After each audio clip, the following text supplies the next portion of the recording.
Welcome back to Orange Hat Reviews, and whoa, what I'm hearing, or what I'm looking at. Bob Iger admits George Lucas felt betrayed with Disney's version of Star Wars.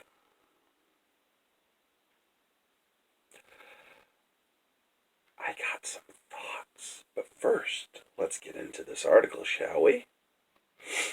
Disney CEO Bob Iger admitted George Lucas felt betrayed with Disney's direction with Star Wars. Iger made comments in his new book, The Ride of a Lifetime, Lessons Learned from 15 Years as CEO of the Walt Disney Company. As reported by Reddit user Lollafrawl in the Star Wars Leaks subreddit, Iger discusses the sale of Star Wars to Disney and Lucas's role in the films.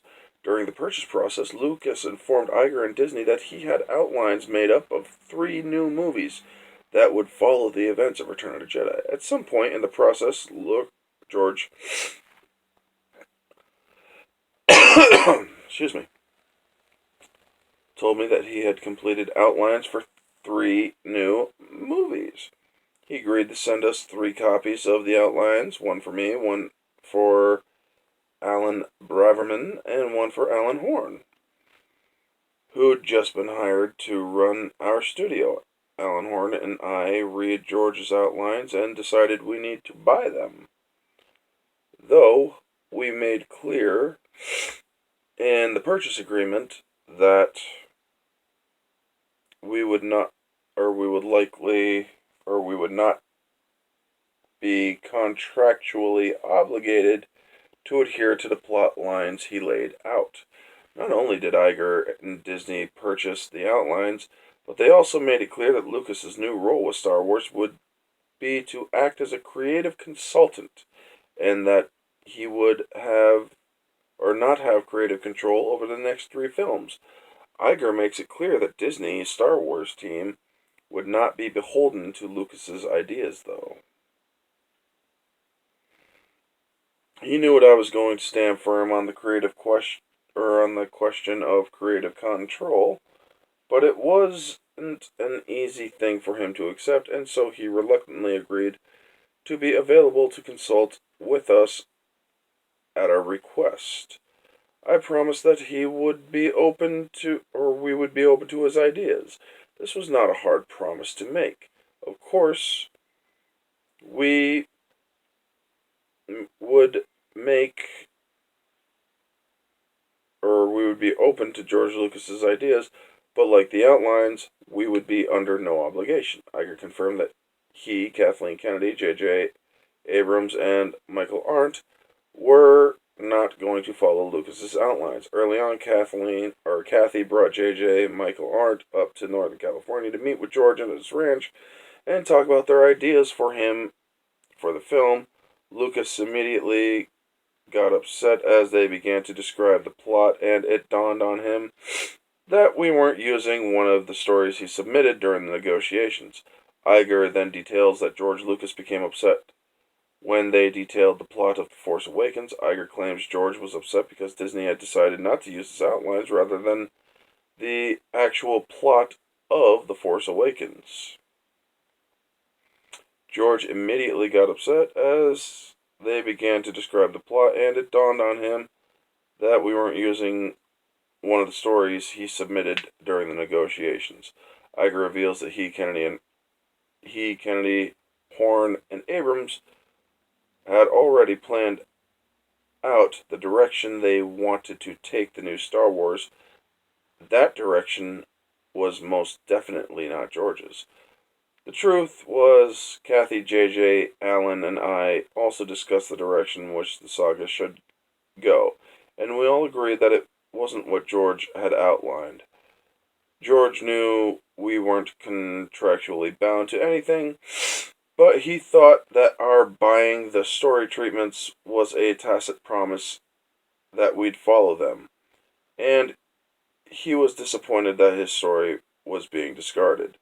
Iger admits he should have handled the situation better, and that he should have prepared Lucas for the meeting with Abrams and Arndt. I'd been so careful since our first conversation not to mislead him in any way, and I didn't think that I had now, but I could have handled it better. I should have prepared him for the meeting with JJ Michael and told them or him about our conversations. That we felt it was better to go in another direction. I could have talked through this with him and possibly avoided angering him and not surprising him. Then he reveals that Lucas felt betrayed by Disney. Now, in the first meeting with him about the future of Star Wars, George felt betrayed, and while this whole process would never have been easy for him, we've gotten off to an unnecessarily rocky start. Not only did George Lucas feel betrayed by Disney, but he was unimpressed by their final product in The Force Awakens. Iger details George's initial impression of seeing the film. Just prior to the global release, Kathy screened The Force Awakens for George Lucas. He didn't hide his disappointment. "There's nothing new," he said. "In each of the films in the original trilogy, it was important to him to present new worlds, new stories, new characters, and new technologies. In this one, there weren't enough visual or technical leaps forward." Iger admits George's criticisms were on point, that The Force Awakens did not provide anything new to Star Wars fans. However, he criticizes George for not understanding the pressure Disney was under. He wasn't wrong, but he wasn't also appreciating the pressure we were under to give ardent fans a film that felt quintessentially Star Wars.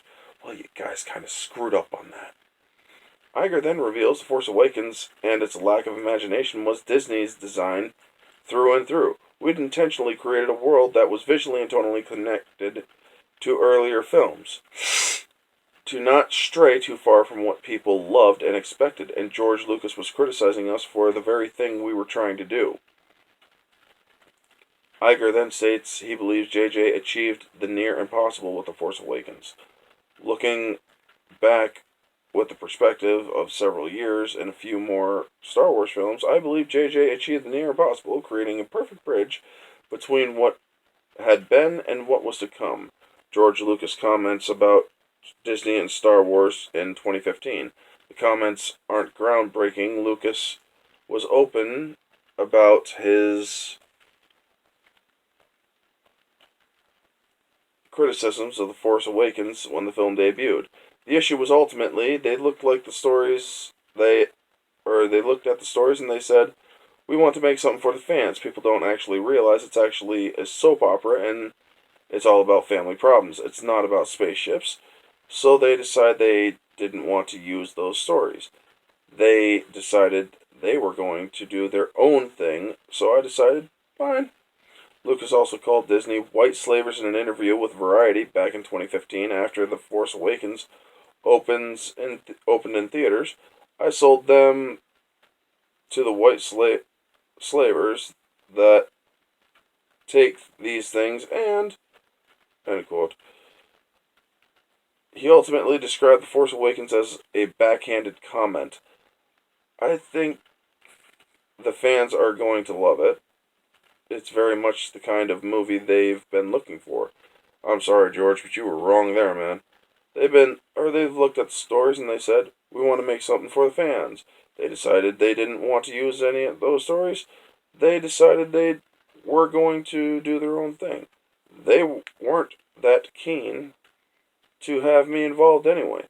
But I get it. But if I get in there, I'm just going to cause trouble. Because they're not going to do what I want them to do, and I don't have the control to do that anymore. And also all I would do is muck everything up. So I said, okay, I'll go my own way. I'll let them go their own way. And as for Lucas' comments regarding Rian Johnson's The Last Jedi, he would make a similar backhanded comment about the film, simply describing it as beautifully made. What do I think about Bob Iger's comments? Basically, he is admitting that he bought from Lucas a treasured property. And instead of sticking with the man and respecting the man that created this marvel that was Star Wars, he decided to say, or he and the rest of Disney decided to say, screw him. And then they smacked him in the face with a frickin' sausage, man. They did George dirty. This basically admits it all. They never had plans of sticking to George's vision. But I'm sorry, if you're going to buy the notes and whatnots for the movies that George had planned, you should at least use them. I mean, there's a certain thing called courtesy. And damn, does Disney just prove that it had none.